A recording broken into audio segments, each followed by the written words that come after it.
Good morning, everyone. Good evening, good afternoon, wherever you are, and welcome to this week's Weekly Energy Boost. My name is Elisheva, and I am here this beautiful Monday morning with Batya Solomon. Yay! We're very happy to have back on the Weekly Energy Boost, definitely one of our most in-demand regular guests. And this week we're talking about a topic, I think, that I will be excited to hear from Batya as a Leo and an amazing human being. I definitely can I can be schooled by Batya in this week's topic. Today we are talking about deleting doubt, the spiritual path to confidence. And part of the message that we've given over the years on Weekly Energy Boost about doubt is that it's really at the root of all of the self-sabotage, all of the self-defeating patterns and habits that we have. And it's one of the things that the Kabbalists say is basically the root of all evil. Replacing it with certainty is usually what we talk about. And today we're going to focus especially on certainty in oneself. And to be fair, when we talk about certainty, we usually say it's not about confidence, right? It's not thinking, I know he's the one, or I know this is the job, or I know I can, like the little engine that could. It's really the knowledge that by myself, I can't do anything, but with the light force of the Creator, I can do anything. And that confidence comes from the fuel that I use when I do what I need to do, rather than my own abilities or my own might and power. Weekly Energy Boost is a 7-day spiritual weather forecast where we aim to provide our listeners with the most powerful and practical tools to navigate the coming 7 days. We do that by gleaning through the wisdom of Kabbalah and looking for those nuggets that not only help you take advantage of the opportunities of the coming week and become aware of the potential challenges, but also those tips and tools and techniques lend themselves to life lessons you can use anytime. And this particular week, the energy is really supporting us to stop making excuses, stop waiting for the perfect moment, stop being insecure or struggling with that self-doubt, and just get out and do what we need to do. It's where we have the support not only of that weekly energy, but the energy of Aquarius, the month of Aquarius that we're in right now, is also expansive, unlimited, out-of-the-box thinking. So we want to marry the two to go to the next level of connecting with our own abilities and our own gifts and reveal them in the world. Now to you, Batya. Thank you. What do you want me to do with that? Well, First of all, I want to thank your audience. Thank you, everyone, for voting for me. I love you, too. Just want to say. Appreciate the confidence. Oh, the confidence. The vote of yes. confidence. Yeah, confidence is something you have no matter what else is going on the outside, by the way. Confidence is an internal experience. It's not an external experience. And unfortunately, people who suffer from self-doubt suffer because they give away their power when something externally happens. Oh, you like me, I'm okay. Oh, you don't like me, then I'm not okay. I got the job, I'm okay. I didn't get the job, I'm not okay. I get praise, I'm okay. Oh, the person left me, insulted me, betrayed me, then I'm not okay. And that is a really dangerous game, a very painful way to live life. That's a real self-sabotage when it comes to oneself, loving oneself. Where do you think the doubt comes from? Why do some people struggle with it and not others? Because I think people who do not know themselves, do not take the time to get to know themselves, know their truth. Not the truth, because there's no such thing. It's my truth. And my truth, I can't ask you to live according to my truth, but I can be faithful to my truth, which looks like this: being honest with myself. I cannot tell you how many times someone comes to see me for mentorship, coaching, and they begin their story with, well, I want to get from point A to point B. and help me, give me the tools, tell me what to say or tell me what to do, get from point A to point B. And in the course of the conversation, I realized, they say they want to make X amount of money a year, whatever. And I find out that they're lying to themselves, which is, and that contributes to self-doubt because they're lying to themselves. It was never about the goal they think they want. It really rests on something else, and they're just not being honest with themselves. And honesty with yourself takes practice. And it begins with, and this is what I teach in my classes, Prosperity Principles on Kabbalah.com. Shameless plug, I know, but it's so necessary in this conversation, is that to be honest with yourself, to hear the voice of what is true for you and not to judge yourself about it. So I had this conversation just recently with someone who was complaining to me about how, nothing changes in her life. It's the same thing over and over again, same kinds of rejections, can't make more money, doesn't seem to be able to, and had a whole story to justify why she's stuck in life. And through thorough exchange of how should I say, processing, we get to the point where she realizes she doesn't want to change. She doesn't want to change. She says all of these things, and here's all the reasons why it didn't happen, and they're all external. But I get to the point, nothing is going to happen for you until you realize your truth. What's your truth? I don't want to change. Now, how many of us can say our truth, admit our truth, and not shame ourselves? That's the key.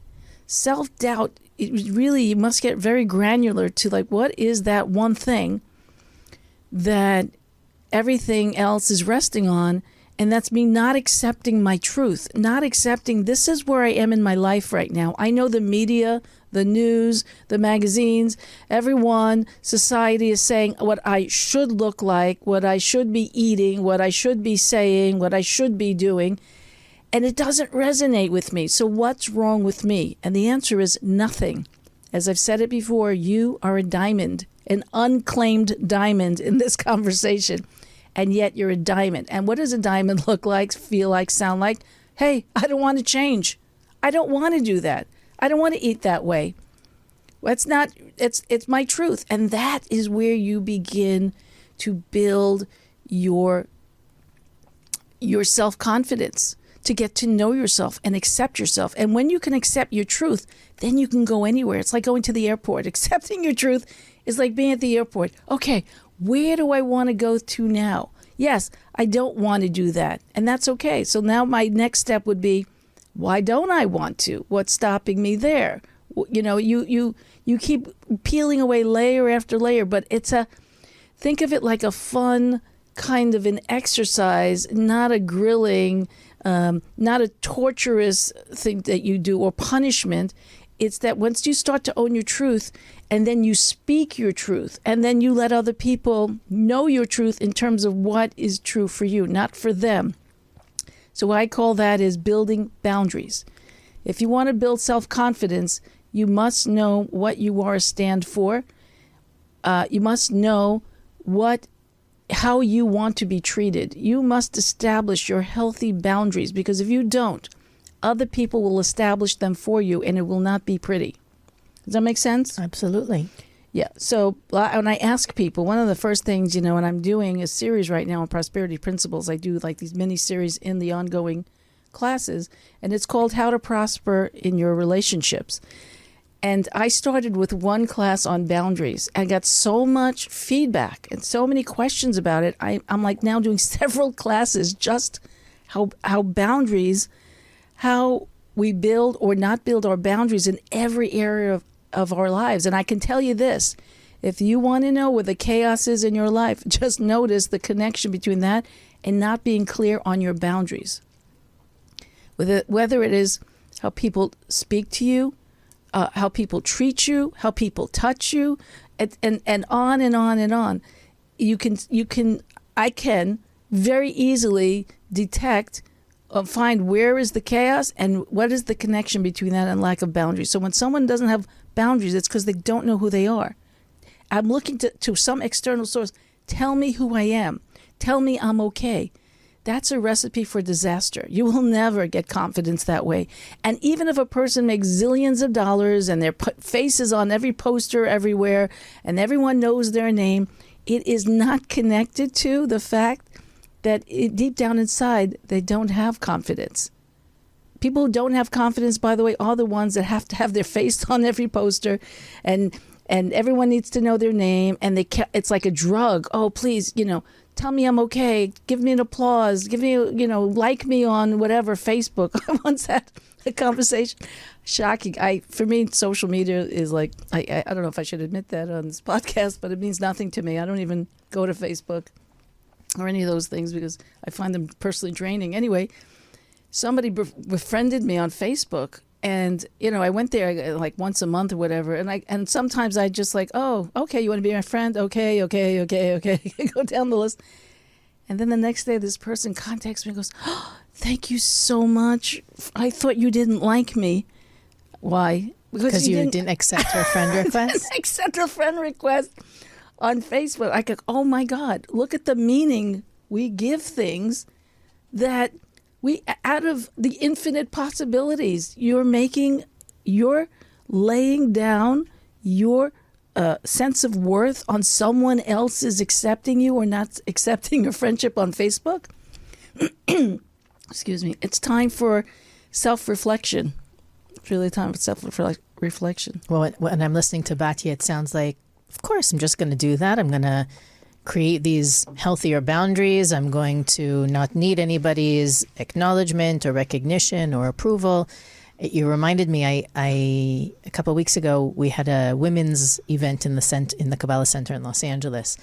And afterwards, someone came up to me and said, she started to ask me about different signs. What does this number mean? And eventually we got to this conversation where she said that she's stuck in this loop with relationships and I gave her an example, and I'll share the example with you, and then how she responded to it. So I have a dear student that I've been working with for years, and there was a scenario that came up that we basically discovered or understood that it's coming up again, so that she will see her own value and not need the external validation or to prove herself to anybody. So she's working herself to the bone, not being balanced at home, not taking good enough care of herself. All the different things that, happen that sort of the universe tries to tell you you're doing it again, and yet we see it and we don't take the hint. So we got to the conclusion that she's always going to attract the bosses that never acknowledge and recognize her. She's always going to have a team that treats her badly and she wants to become friends with them, and she wants to do things for them, and she wants to, express her value, and her value is only affirmed by their reception of it, by their acknowledgement. They're benefiting from her value. And she said, here I am again. Why is this happening again? And we talked exactly about what you said, that being able to observe that lack or that habit without judgment, right? Knowing that the light of my soul is revealed by me working on it, not by me not having any issues at all. So I shared the idea with this woman who I don't know at all, and she kind of caught me off guard. And she said, are you saying that we don't need recognition and approval from the people around me, from the people around us? And I said, that's exactly what I'm saying, that the real spiritual work is to be so connected to my own intrinsic value in just existing that I don't need that, the external validation. So she said, are you married? And I said, yes. And she said, you don't need your husband to tell you you're amazing?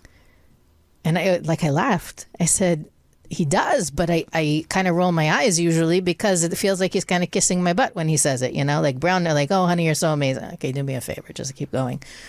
So she got into this whole thing about how it's so important that our families and our friends and our communities love us and hold us up. And what else is life worth if you don't have people around you who think you're amazing? And I was like, we're talking about two different things. And I want to make sure that everybody who's listening understands these are two different things. It is important to have a supportive environment, people who lift you up and inspire you and strengthen the best qualities in you.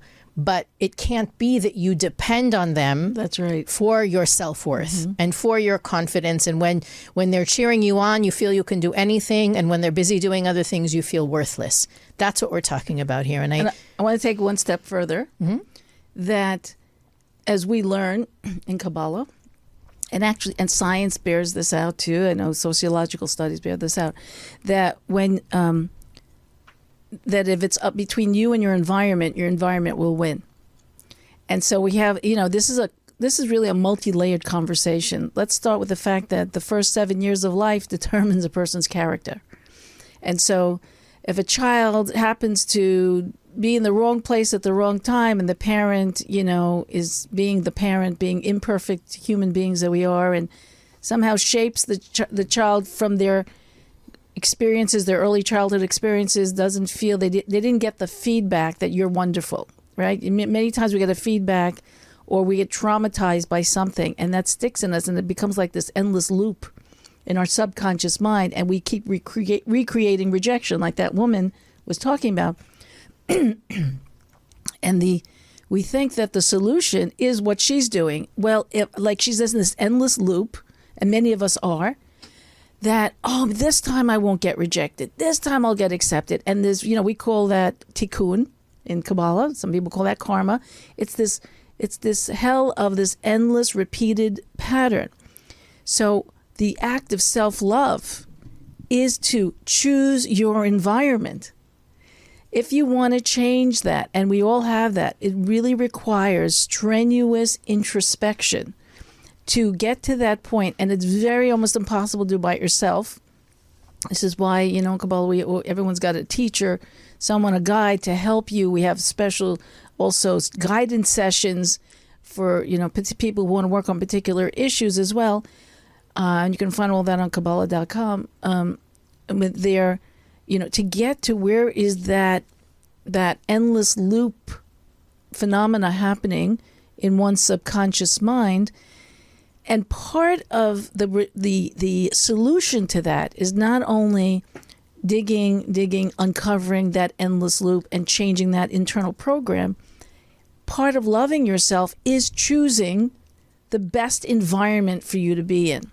So if you're in an environment where you are, vigorously working on loving yourself more and growing and expanding of your consciousness, etc., and you're in an environment where a marriage or family dynamics or your in-laws or whatever it is, or your work environment, you need to know you have the power to change your environment. You have the power to train others how to treat you. You have the power, again, going back to boundaries. I don't know, I'm into boundaries lately. But this is like, for example, an in-law. Let's say, a common scenario in many cases where the daughter-in-law and the mother-in-law don't get along, let's say, for example, and the mother-in-law oversteps her boundaries. You have the right to say, this is how we're going to relate, or I will disengage with you. Someone not treating you with respect, whether it's your boss, your employee, a fellow staff member, whatever. This is the way I want to be treated, I expect to be treated, or I disengage with you. You can, and you have the power to, blossom in your environment if and when you choose to establish your protection bubble in any environment. The better scenario is to get out of that environment and be in a better environment to begin with. Be around people who are the kind of people you want to be like, that you aspire to be like, that, support you and love you and care about you and are not there to stab you in the back and betray you.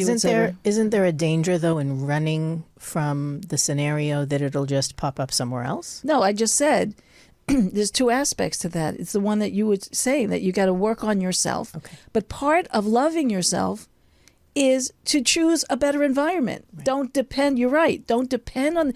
That's exactly supporting what I said earlier. tell me I'm okay, and I'm okay for about 30 seconds, and now I need you to tell me I'm okay again. Right. And then I need you to tell me I'm okay again. But you told me you loved me yesterday, but do you still love me today? That's torture. It's torturous to live like that. And the same thing, I don't need someone to give me positive feedback, but I love positive feedback. We all love positive feedback. But am I dependent on it? Right. Am I addicted to it? Those are two different things. And yes, we do need feedback. I need to know, hey, what you said hurt me, or I thought that was insensitive, or whatever that I think you could have done a better job, or whatever it is. We need to have that because that's how we grow. That's how we improve. It's not a contradiction, but it can be confusing. Right. I'm wondering, for some of our listeners who are perhaps relatively new to the internal work where we promote on every episode, what would you say are some of the tools or techniques, if you can say, what methods can support our listeners in breaking these patterns, breaking these addictions and habits to the external defining our value and worth? Well, you have to work at it. There's no one-shot deal. Okay, so that was actually another question. Is it possible, maybe we'll end with that in a few minutes, but just to start to think about it, or maybe it's connected, is it possible to be rid of self-doubt completely? And I would say no, but I want to open up the conversation I don't about even it know, as well. Is it possible to be rid of self-doubt completely? I don't know.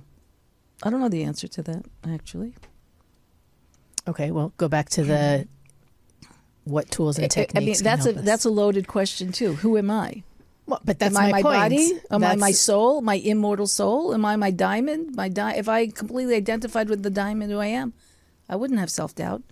Right, but isn't the nature of our world one where we're pulled into the illusion that yes. so that's what I'm saying. But is it possible to overcome it? Yes, that's what we're not here. For. My point is that we're not here for stasis. We're here for evolution.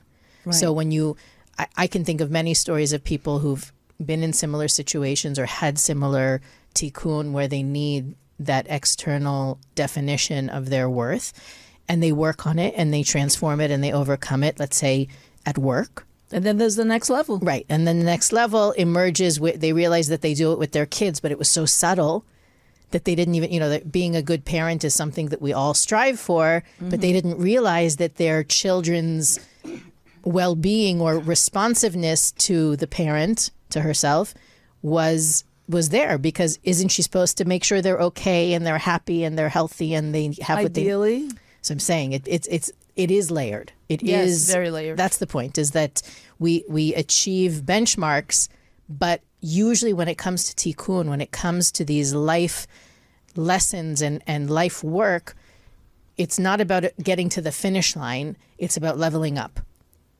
Yep. Like a video game. You go to the next level and the next level and the next level.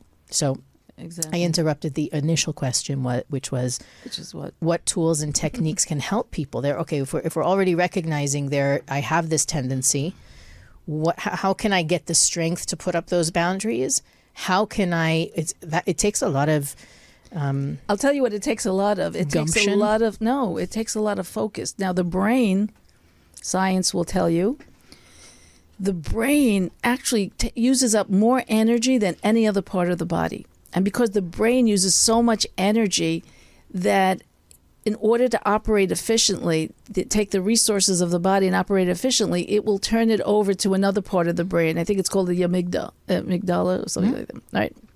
I'm not a scientist, obviously. However, so in other words, when you learn to drive a car, you remember how exhausting it was to learn to drive a car? You were aware of every little thing, fix the mirrors and turn around and where do I put my hands on the steering wheel and what do I do? The vigilance is very draining. Vigilance is draining. And this is what spiritual work is. It's vigilant.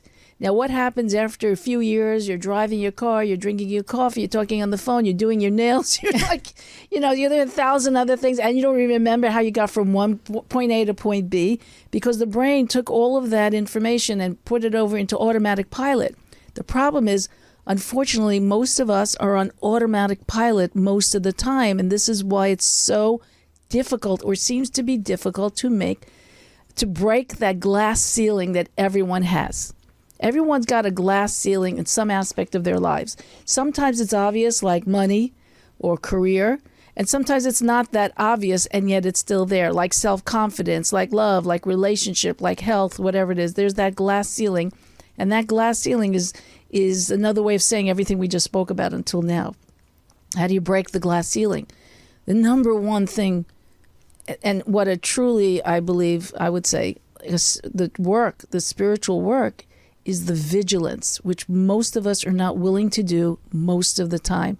I'm sorry to be the bearer of bad news, but it really takes presence of mind and focus. If you want to change a habit, no matter what habit it is, the first thing you must do is completely focus presence of mind to the presence. It's where you feel the most powerful. And I do encourage you, as a simple exercise, to practice focusing, practice being present, and you will see how difficult it is. Within 60 seconds or less, your mind will want to wander like a wild animal. It needs to be tamed to focus, be aware. And here's the mantras, questions I suggest that you begin with, as I've taught in my classes. Get a paper and pencil while Batya's prefacing this. Or just listen to the podcast 10 times. You can also do that. What do I think? How do I feel? Not what do they think about me, but what do I think about me? What do I think about the situation? How am I feeling in this situation? What's my truth in this moment? And most of us are been shamed into not acknowledging our truth from a very, very young age. Did you eat that cookie? Oh, no, I didn't eat the cookie. Yeah, I ate 10 of them. Can you see the chocolate smeared all over my face? Oh, no, I didn't touch the cookie. So we've got like a lot of reprogramming or unprogramming to do, shifted, and just try it. That simple exercise, you will see how challenging it is. And I encourage you and implore you, keep practicing all the time as much as possible. In your having a conversation with someone, put down the phone, pay attention to your thoughts. You'll be distracted. They'll say something. Your mind will want to take you into a movie about what they said, and you checked out for the last 60 seconds of that conversation. No, come back to it. Come back to it. You want that piece of cake, or you want to have that cigarette. You want to have that drink. You want to get high. Be present to it. What is that all about for me? What am I thinking? What am I feeling? Why do I feel the need to check out? What is the underlying program? What is the underlying assumption that I'm not being present to? And do I still want to allow that to run my life in this moment? I'm not loved. Well, wait a minute. What evidence do I have that I'm not loved? Well, they didn't say hello. Well, but is it true that I'm not loved? Who is it up to love me? Is it up to this stranger I hardly know? Or is it up to me? What does it mean to love me? Acceptance. And what way can I accept myself? You hear the way that this profound conversation is going on within myself. And then once I find my truth, you know what? I'm worth saying hello to. I'm worth not being interrupted in a conversation. I'm worth being acknowledged. I acknowledge myself. And if I'm in a meeting and someone is interrupting and talking over me, I love myself enough to establish those boundaries and say that this happened to me, by the way. I was in a meeting. I was the only woman in the meeting. And maybe, I don't know if this was a sexist thing or not, whatever. And I was saying something. And then one of the other people in the meeting, this guy just cuts me off and starts talking. And I stopped the meeting. And I look at him and I said, "Excuse me, I'm speaking now. And when I'm done, then you can speak." And there was silence. And what's very interesting is I was having a conversation with a student about this because she was feeling very hurt and bitter about external circumstances and didn't feel I could relate to her about what she was going through. And I said to her, "I want you to know, I wasn't born this way. I worked my way up to get to this point. When I had certain traumatic experiences in my life. And which as a child, I turned that experience into a form of self-contempt. And in one of my meditations, like I'm explaining to you right here, and I invited that young me, that 5-year-old me, into the conversation. I said to my 5-year-old me, why didn't you say no? And she said to me, that part of me, that 5-year-old said to me, I didn't know no was an option. Wow. I would drop the mic right now if I was holding one. That's so powerful. That's so powerful. And that's what I'm inviting you into that conversation with yourself. Come from compassion, come from understanding, come from love. Understand that everything, in a bigger conversation, all of this is set up for us anyway to succeed. We need to go through this process. And it doesn't have to be torturous, and we don't have to run away from it. It's a loving process, but be patient with yourself. And just keep asking, what do I think? How do I feel? What's the best thing for me in this and in the long run? For me and everyone else, in this particular situation. Just keep asking yourself questions and be open to the answer, and be open to accepting the answer, because wherever you are, that's where you are. It's okay. It's not about where you're at. It's whether or not you are willing to accept where you're at. So I'm at the point where I don't want to change about this particular area of my life. Okay. That's a point of honesty. That's the great revelation. I don't want to change. I could, but right now I'm in that place. Okay. And from that place, now I'm starting. Now I can make a change, because I'm starting from a place of truth. And how could you not love yourself after that? That's really where confidence is born. It's part 2 of where confidence is born. Excuse me. Is to act on it. Act on it. You must take action steps. I'm afraid to do X. Well, maybe the whole X is too much. Take a step towards that. But you must take an action. I'm afraid to speak up. Well, speak up a little bit. Start step by step. Whatever that is for you, break it down into actionable steps that are a little bit scary, not traumatic, but a little bit scary. And then you realize, oh my God, I can do this. And then you take the next step. I say, oh my God, I can do that too. And that's how you grow your self-confidence. It's not enough to just think about it. You've got to also put action into it. Wouldn't you agree? 100%. When you were talking, I was reminded of Louise Hay. She wrote, and she used to, when she was speaking, she used to say, we live in a yes universe. So if you have the perception, if your subconscious or even conscious mind tells you, I'm nothing if nobody loves me, the universe looks at you and says, yes, you are nothing, and conspires to show you scenarios where your subconscious belief is validated. Yeah.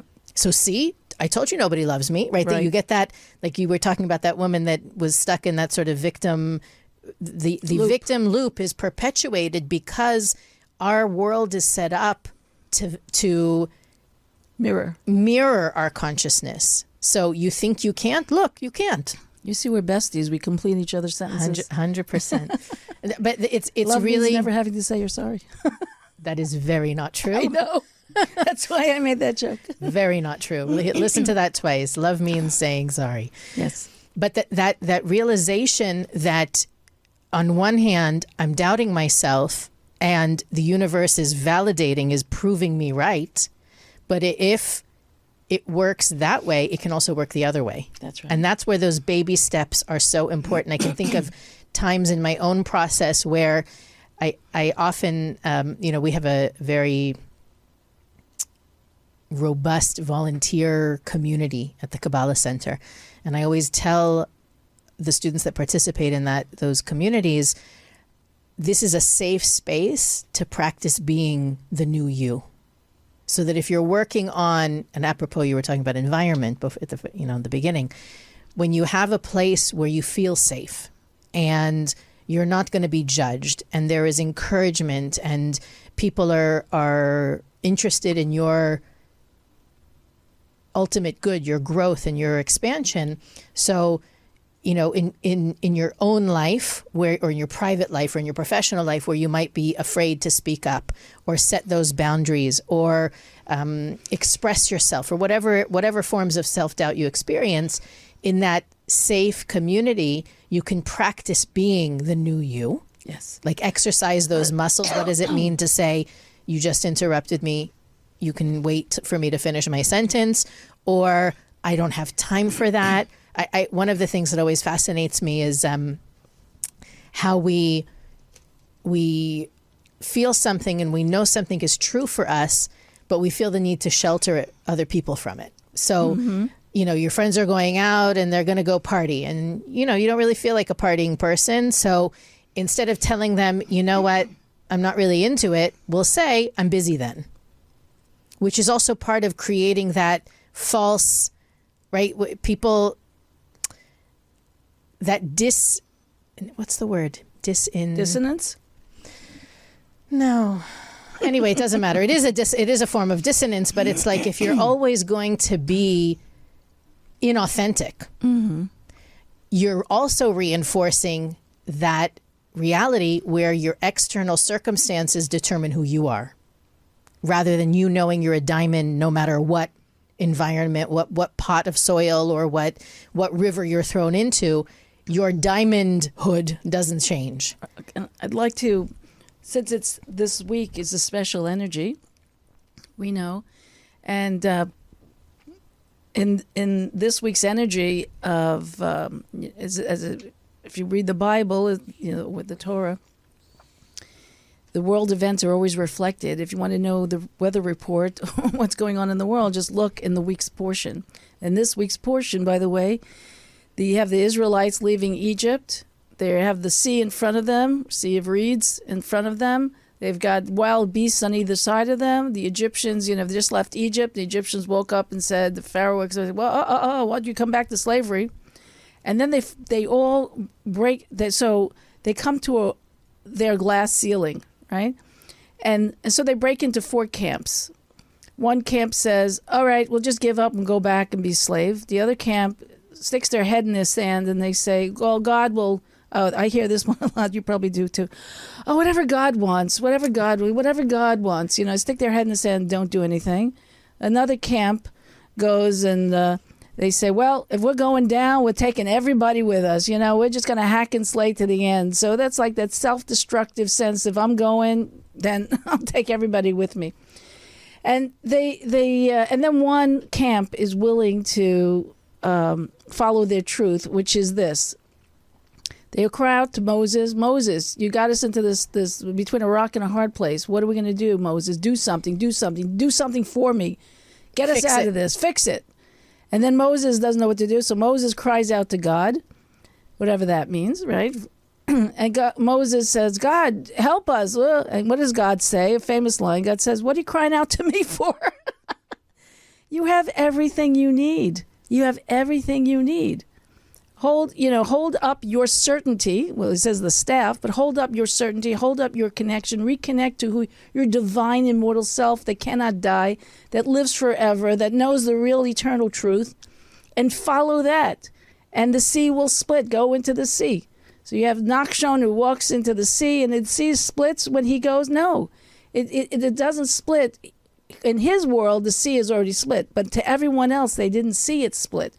So he goes until the water goes past his nose, and with his certainty, the waters split for him. Everyone has their own Red Sea. Everybody's got that place, that illusionary ceiling, that illusionary blockage. I can't do it. They won't love me. They'll, my reactivity will get triggered. My insecurities will get triggered from some external circumstance. And this is the time where you need to bring back that exercise we talked about, be totally present to it. Yes, I know that my amygdala is kicking in, automatic pilot wants to take over, and I say no, because ultimately you have the power. And only you have the power. So it's a perfect week to have this conversation. If you're crying out to someone else, tell me I'm okay. It's your job to love me. You know how many divorces happen because of that basic seed level thinking? I'm marrying you. I want you to, God forbid, complete me. That Jerry Maguire's line, which is the worst. You complete me. No, you complete you. You complete you. Two whole beings coming together in relationship is the best relationship you can have. But when you expect someone, your mother, your spouse, the world, to you complete me, that's a recipe for disaster. And you don't need to do that. You have everything you need to succeed. And the universe will help you. They'll help you one way or the other, either proactively taking that step or reactively getting beat up until you have no choice but take that step. Either way, it is the road upon which we are all meant to journey. Weekly Energy Boost is available on all podcast platforms, YouTube, Facebook, Instagram. You can visit our website, weeklyenergyboost.com, where you can find out more about Batya's classes and the private sessions that she does, as well as other things we think are interesting and important for our listeners. You can also click the donate button at weeklyenergyboost.com and support our podcast. As always, we encourage you to like, rate, review, and most importantly, share. This is a perfect episode to give all of your friends who struggle with self-doubt and insecurity and uncertainty, not only because the podcast is inspiring, but because this week specifically really supports us, as Batya said, to step out of that old loop, that old movie, that repetitive scene, into one that is upgraded. This is a week we can level up in our self-confidence and our certainty and leave behind those old false beliefs and patterns. Thank you, Batya, for joining us. Thank you, Elisheva. It's always a pleasure to be here. Thank you, everyone. And we'll see you next week on the Weekly Energy Boost. Take care.